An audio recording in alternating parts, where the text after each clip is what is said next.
I'm an agent in the FBI's Behavioral Analysis Unit. My current case is the most gruesome yet. Starting with the story. Disclaimer: none of this information has been released to the public. What I am about to share with you is highly confidential. My superiors at the Bureau are trying their best to keep these killings a secret to avoid panic, but I can't keep my mouth shut any longer. You all deserve to know the danger that lurks out there. You deserve to know that no one is safe from this family. They are deranged, twisted, psychopathic killers. The following is my recounting of an interview with one of the Noir family sons that took place roughly 2 days ago. He was sitting there, staring down at the table. His hands were cuffed, and a bit of blood dripped from a cut on his temple. His name, Lucas Noir, the oldest son of the family. Aggressive, schizophrenic, delusional, and very deadly. He was picked up outside of a friend's house the night before, covered in blood. Thankfully, he surrendered peacefully. I made my way to the interrogation room, stood there a minute to look him over, then took a seat in the chair opposite him. He didn't look up. Instead, he gently placed his hands down on the table and began fidgeting with his thumbs. I dropped his file down on the table. It landed with a loud thump. Lucas Noir, born April 17th, 1991. I've been reading about you all night. He raised his head a little, but not enough to meet my gaze. Age 8, you were admitted to a mental care facility after killing your cat. You claimed she was screaming at you, threatening to hurt you. You were released 3 months later. He remained motionless. Age 16, you were arrested for killing a high class drug dealer, Marcus Hayes. You were found not guilty, claiming it was self defense. He didn't say a word. Lucas, why don't you tell me what happened last night? Tell me what you did to the Walker family. After a moment, he took a slow, deep breath, exhaled, and finally spoke to me. I got to Reed's house last night at about 8. Him and I had been fighting over the last few days over a girl. I went over there with the intention of roughing him up a bit, but once I started, I couldn't stop. I didn't want to stop. Earlier in the day, before my father joined my mother at the farm, he told me that I was a man and that I should take care of the problem as men do. What does that mean, Lucas? My father always says if someone stands in the way of something you want, you simply slip a knife between their ribs, step over them, and continue onward. So that's what I did, more or less. When Reed's parents left to do some shopping, I smashed a vase over his head, dragged him down into the basement, and killed him. Tell me how? You know how, Lucas shouted back, slamming his fists on the cold metal table. I need to hear you say it. Lucas took another deep breath, then continued. There was an old snowmobile in his basement. After dragging him downstairs, I laid him on the floor, grabbed a nearby jack, raised it up, and slid him under, and lowered it onto his head. The weight of the vehicle crushed his skull, but I was still filled with rage. The key was in ignition, so I hopped on, started it, and cranked the throttle. As the threads spewed his blood across the wall behind me, I finally felt good. I felt that my father would be proud of me. I took a moment before saying anything to him. I had seen the crime scene, but the way his eyes lit up while talking about it was gut-wrenching. He seemed so proud of his horrible thing he had done. It was as if he had hit a home run at a baseball game and was proudly telling everyone of his achievement. What happened next, Lucas? His parents came home. Lucas looked the one way mirror behind me, then back to me. A smile stretched across his face. I knew that they would find Reed dead in the basement, call the police, and that I did never see my family again. So I killed them too. How did you do it? I walked up to the top of the stairs, holding on to the door handle tight. I heard Reed's father call for him, then the sound of him running upstairs. I heard his mother move to the base of the staircase and call to him, John, maybe it's downstairs. Want me to check? Reed's father came back down and said, No, I will grab him. You can start dinner. I heard his mother walk into the kitchen. Reed's father came towards the basement door. Then he tried to open it. I held on tight, trying to make him believe it was locked. He stopped talking. His gaze drifted down to the table, a smile still on his face. I think he was savoring the memory of the kill. Go on, Lucas. I swung open the door, he continued, smacking him in the face with it. I ran past him into the kitchen, shoved Reed's mother to the ground, grabbed a large knife from one of the drawers, and went back to Mr. Walker. He was leaning against the wall next to the door, his nose bleeding. He looked up to me, horrified. Lucas, what are you doing? Where's Reed? I didn't answer him. Instead, I started stabbing him in the chest. Mrs. Walker ran in, grabbed me desperately, trying to pull me away from her husband. I turned and slashed at her, catching her on the arm. She fell back, and I continued to drive the knife into Mr. Walker repeatedly. I didn't much care for how he was looking at me at this point, so I dug the knife into his eyes as well. What did you do to Miss Walker? I stood up and turned to her. She backed up towards the wall behind her. She was screaming. It was so loud I wanted her to stop, but not before making her suffer for trying to interrupt my kill. I drove the blade down through her leg. She screamed again. I began beating her, then stabbing her. Like Mr. Walker, I gouged out her eyes to a matching set. I slammed my fists onto the table, stood up, and yelled, Tell me what you did next, Lucas. I want you to say it, to remind yourself of what you then decided to do to that poor woman. He was silent for a moment. He looked up to me, still smiling, still so proud of what he had done to the Walkers, happy that his sick, twisted father would be so proud of him of what he had accomplished. What did you do to her? I asked in a calmer voice, looking into his eyes as intensely as I could. I defiled her. Why? I demanded. Mother said to always leave the woman happy in the end. You did all this over some girl? A girl you will now never see again? You're going to spend the rest of your life locked up underground and alone. Your family won't be able to get you out. Your lawyers won't be able to get you out. What you did was too severe. You know that, right? I don't care. You don't care? You are a dead man walking. So, at least I had fun. He laughed. I turned away, no longer able to look at that sick and twisted, barely adult man that sat across from me. I heard a knock on the class, looked up and nodded that I understood. Taking my seat again, Lucas looked at me in the eye and gave me an insulting wink. Where is the farm, Lucas? Upstate, in the forest. I will lead you to them if you want. Not because I want them caught, but because I know they won't be. They will kill you and every agent you bring.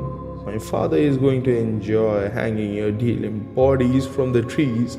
And don't worry, my mother will treat you all very well. You sick? You know that? We are going to lock your whole family up just to wait and see. Even if you do manage to lock us all up, Agent Monroe, you will never find your wife's body. All your effort to catch us will be in vain. I will let you in on a secret though. My whole family took turns on her, and my father took a little souvenir. He let us out another laugh and then looked at me with that twisted smile of his. Her head. I stood up abruptly, looking down at Lucas. I felt tears begin to form and roll down my cheeks. I turned to the one-way mirror, back to Lucas, and exited the room. Waiting for me in the hallway was my partner, Agent Lasco. I pulled out my phone and called my wife. It went right to voicemail. I called again. Still no answer. I wiped my face with my sleeve, and Lasco placed a reassuring hand on my shoulder. We are sending a team to your house now, just to be sure. If something happened, we will find her. Thank you, Lasco. Lasco removed his hand from my shoulder. I followed him down the hall into one of the many open offices. I sat down at a table in the center of the room. Lasco went over to the coffee machine and filled a cup.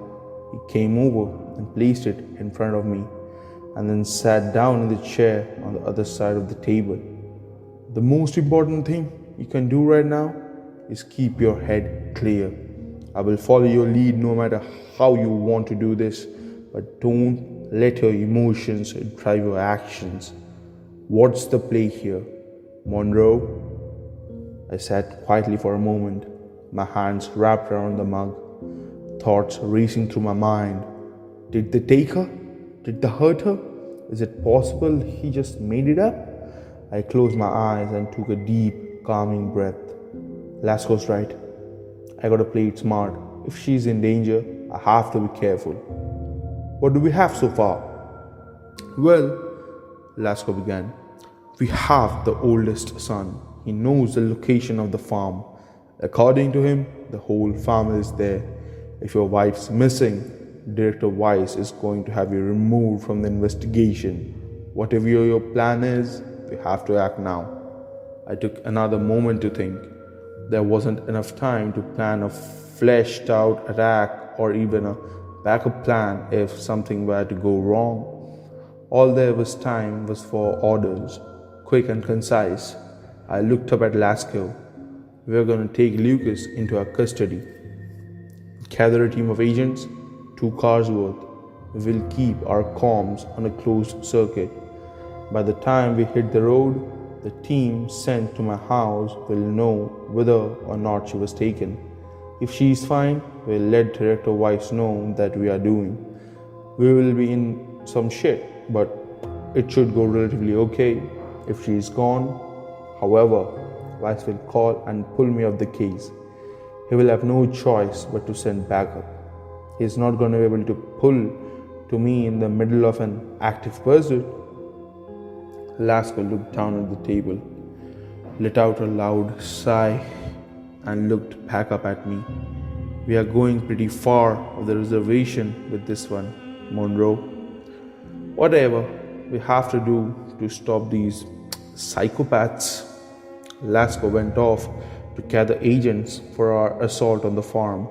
I retrieved Lucas from the investigation room and brought him down to the parking garage, placing him cuffed into the back seat. Lasco hopped into the passenger's side a few minutes later. Once the other cars pulled up, we rolled out onto the street and headed for the farm. A little over an hour into the drive, I got a well-expected call from Director Weiss. My wife had been taken. I was ordered back to the headquarters. As I said this, another agent's voice could be heard in the background. He's taken Lucas Noir and almost a dozen of our agents, sir. They are heading to the farm. Weiss began screaming at me to turn around, but I hung up on him. Lasco looked at me worryingly. You know, Monroe, this better work. I got a pension I'd very much like to see one day. Another hour passed by. Pull in here, the dirt road on your left, instructed Lucas from the back seat. Slowly, we pulled off the main road and onto a dirt path in the woods. Another few minutes of driving, and we arrived at a large black metal gate. We'll walk from here, Lucas said. I turned around to see him smiling. I hope Father put up the decorations. Next to the large gate blocking the road was a smaller gate that was ajar. One by one we went through. As we walked down the dirt road, a loud bang sounded off in the distance ahead of us. The agents drew their sidearms and Lasco gripped the chains of the cuffs behind Lucas's back. We had no idea what to expect. This family had committed unspeakable atrocities. Even knowing this, we were not ready. Off in the distance, I saw another gate, wide open across the road. Hanging from the trees on either side were delimbed corpses. All of us but Lucas let out disgusted groans. One still had blood spilling from its wounds. They were stripped nude, heads shaved, eyes gouged out. Strange symbols were etched into their stomachs. One was of a crescent moon, another one depicted a ram's head. As we made our way through the second gate, the other agents carefully looking over the hanging corpses, Lucas let out a twisted laugh. I love when Father decorates. His art is so beautiful. Lucas spoke softly, mesmerized by the light of the tangling bodies. A little further up the road, a young girl sat in the dirt, crying with her back to us. She wore a dark red dress that was ripped up and muddy.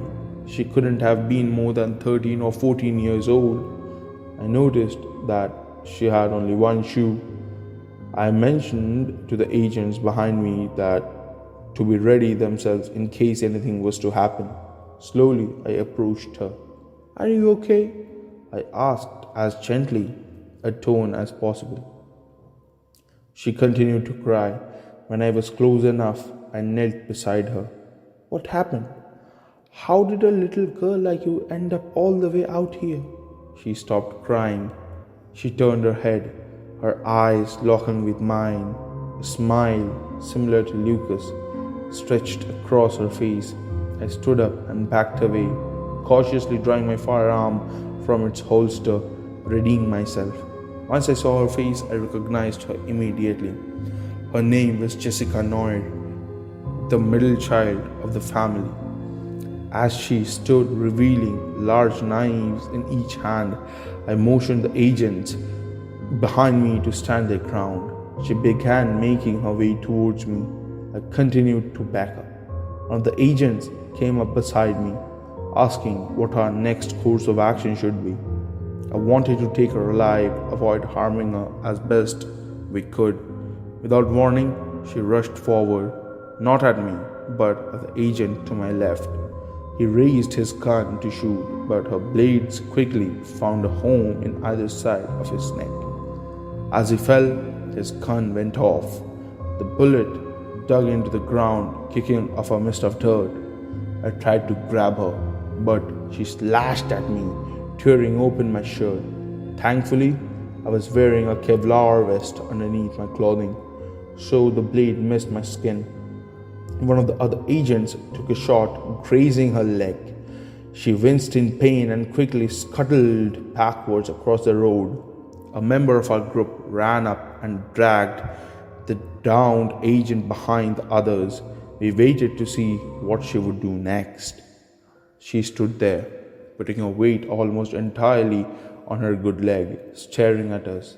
She dropped her blades, fell into her knees, and let out an ear-splitting scream. Further up the road, we could hear what sounded like a large vehicle starting up. The small girl pulled out a device the size of her hand from a pocket in her dress. She clicked a button. Metal spikes, placed next to one another, shot up out of the dirt along the sides of the road. Any plan to escape into the woods was now gone. We turned to run for the gate behind us, but it had closed. One of the men ran to it, desperately trying to pull it open, but it was locked tight. We turned back to see something barreling down the road towards us, kicking up a dust as it raced. It was a small school bus, painted black and red. Mounted on the front was a snow plow, and protruding from its sides were long poles placed at varying heights, nearly touching the pikes on either side of the road. Each pole was wrapped in barbed wire. As it flew towards us, we tried to shoot out the tires. All of our shots hit the dirt or the plow. Jessica smiled at us, stood up, and walked into the middle of the road, closed her eyes, and lifted her head up to the sky. Still smiling, she reached her arms out and spoke. The noise of the bus made it too difficult to hear, but I was able to make out what she said by reading her lips. I am today's sacrifice. May the foes of my family meet a fate worse than mine. When the plow on the bus collided with Jessica Noir, she didn't even let out a scream. The top of the plow dug into the back of her head, and her body fell under the speeding, modified bus. The blood-soaked vehicle was then headed our way.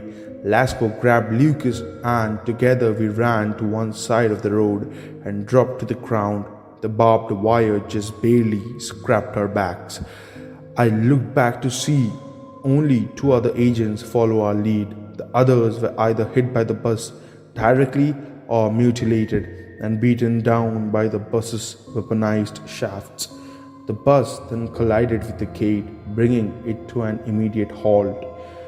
I looked back up at the path to see Jessica's flattened corpse resting in a pool of blood. Cautiously, Lasco, Lucas, and I stood up. I made my way for the bus. I threw open the doors, gun pointed at the driver, ready to unload my clip. The driver, who was the youngest sibling of the family, John, was dead, his head laying on the steering wheel. "Fuck! Monroe! Just like that, almost all our men are gone," Lasco yelled at me, once again holding onto the chains of Lucas's cuffs. "I know, but there's nothing stopping now. It's just Mr. and Mrs. Noir left. We have to push forward. Monroe, even if we do come out on top of all this shit, we are fucked. We got 8 of our fellow agents killed." "I know that," I screamed in Lasco's face. I lowered my gun, placed it back in its holster, and continued further up the road. "You coming or not, Lasco?" "I'm coming." "Come on, kid. No way in hell we are leaving you behind." "Good. I want to watch my father rip your hearts out and eat them." Lucas laughed sinisterly. As Lasco, Lucas, the 2 remaining agents, and I made our way up the path, a large wooden cabin became visible through the trees. Getting closer, we noticed someone standing out front. It was a woman, Mrs. Noir. By the looks of it, she wore a bright yellow dress with white flowers, a blossom-patterned red scarf tossed around her neck. In one hand she held a pocket watch, in the other she held a scythe. She started making her way towards us, her dress swaying side to side as she stepped closer. Lasco stopped walking, still holding on to Lucas. He pulled out his pistol and put it to Lucas's temple. The 2 of agents behind me unholstered their weapons and aimed them at Mrs. Noir. She stopped, looked at the weapon in her hand, running her fingers over the curved top of the blade. "We have been expecting you, Agent Monroe." "Lucas, Thank you for bringing our guests to us. I have been working alone in the yard all day. The company is a pleasing sight. Fuck you, you psychopath! Where's my wife? I yelled at her, keeping my gun steady, pointed at her head. Tell us now, or I will blow your son's head off, Lasco shouted, clearly frazzled by everything that had happened. He dug the muzzle of the gun deeper into Lucas's temple. He scrunched his face up, clearly pained by the barrel. Miss Noir smiled, looked each one of us in the eyes, then dug down. Behind her, closer to the front door of the cabin, stood Mr. Noyes, his hands wrapped around two large handles that were connected to a minigun set up on a tripod. What the One of our agents behind me shouted as bullets began flying through the air. I dropped onto my stomach. Lasco shoved Lucas into the line of fire.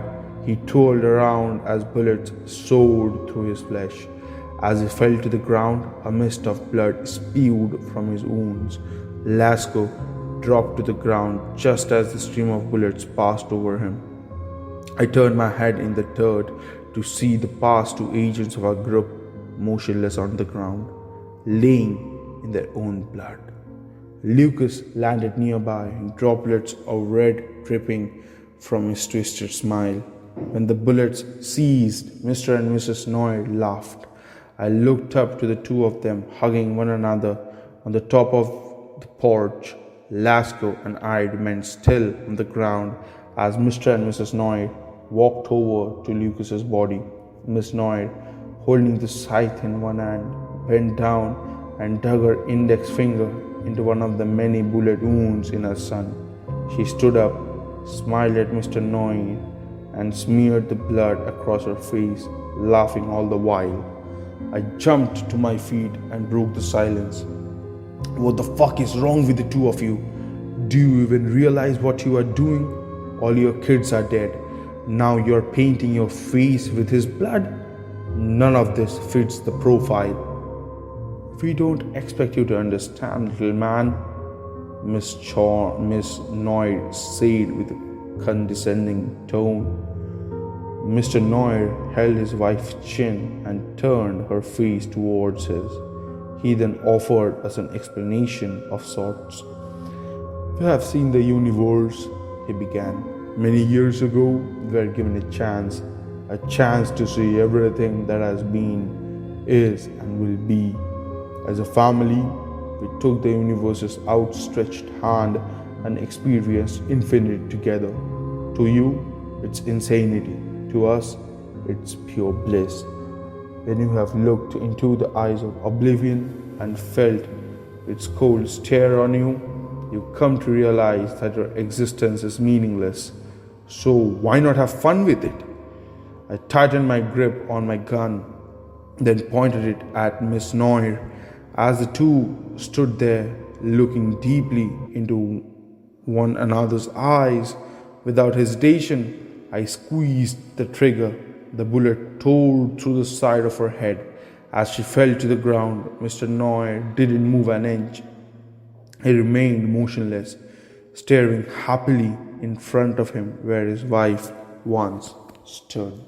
A moment passed, then he turned to me. Agent Monroe, do you think you have hurt me? Like I said, life is entirely meaningless. Well, for us it was, I suppose. But you? In the blink of an eye, Mr. Noir pulled out a pistol from a holster hidden in his coat and then shot Lasco in the knee. He fell to the ground screaming, clutching the wound in agony. I moved over to him but was stopped by a second shot in the dirt by my feet. Normal people are so predictable. If someone you care about is hurt or in trouble, you jump into danger without a second thought on the matter. What does it matter if your fellow agent here gets shot, bleeds out, and dies? What does it matter if your wife was kidnapped, tortured, and murdered in a way you deem gruesome and inhumane? What did you do to my wife? I will show you. Come with me. Your friend will be fine. Don't worry about him. He turned and headed to the front door of the cabin. I looked to Lasco. He nodded at me, reassuring me he'd be fine. I then reluctantly followed Mr. Noir past the minigun and into the house. The inside of the building was entirely empty. No furniture, pictures on the wall, wallpaper, or anything of the sort. Nothing but some wooden planks and a black marker laying in the center of the room. I followed Mr. Noir down a set of stairs near the back of the house. Candles illuminated the staircase, leading us to a big open room at the bottom. Against the wall, opposite the base of the stairs, was a woman, strung up by chains, a bag over her head, and cuts traveling down the length of her body. Daniel? Mr. Noir made his way over to her and ripped the bag from her head. It is Daniel! Daniel! I shouted, rushing towards her. Mr. Noir quickly raised his gun to my head. You don't get to touch her. That's the deal. Fine, whatever you say, just please don't hurt her anymore. Hurt her? Ha! It's not me who hurts her. What? Kate, is that you? Yes, honey, it's me. How could you, Kate? How could you let them take me? I'm in so much pain.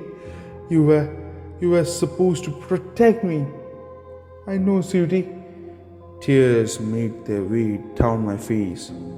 I know. Kneel, Mr. Noir ordered in a firm voice. I did as he demanded. My wife looked at me, beginning to cry. I looked at her. Then Mr. Noir shot twice. One bullet dug through my left knee and the other grazing the side of my face. I fell backwards onto the cold concrete floor. My vision became hazy for a moment. Mr. Noir stood over me, leaning down into my face. This is how it ends, Agent Monroe. You will lose everything, your job, your freedom, and your wife. He turned and shot at Daniel. Her body went limp as blood began seeping out of her wounds. I screamed. Mr. Noir pinned my head to the floor using the barrel of his gun. This is the punishment I give you, Monroe. Your wife is dead. You got all those other agents killed. You got your partner shot. Now you must live with the burden. The guilt will boil inside of you for the rest of your life until you inevitably blow your own fucking brains out. The worst part? I will still be free. I will make my way out into the world, killing more people as I go, and I will live knowing it's your fault because you couldn't stop me. He walked by me, kicking my gun aside as I writhed in pain, stopping at the base of the stairs to look at me one last time before making his escape. You know, Agent Monroe, I really did like that wife and kids of mine. They were my pride and joy, my favorite family to date. Now I have to go out and find a new one. He cracked and then winked at me. Perhaps you and I will meet again one day.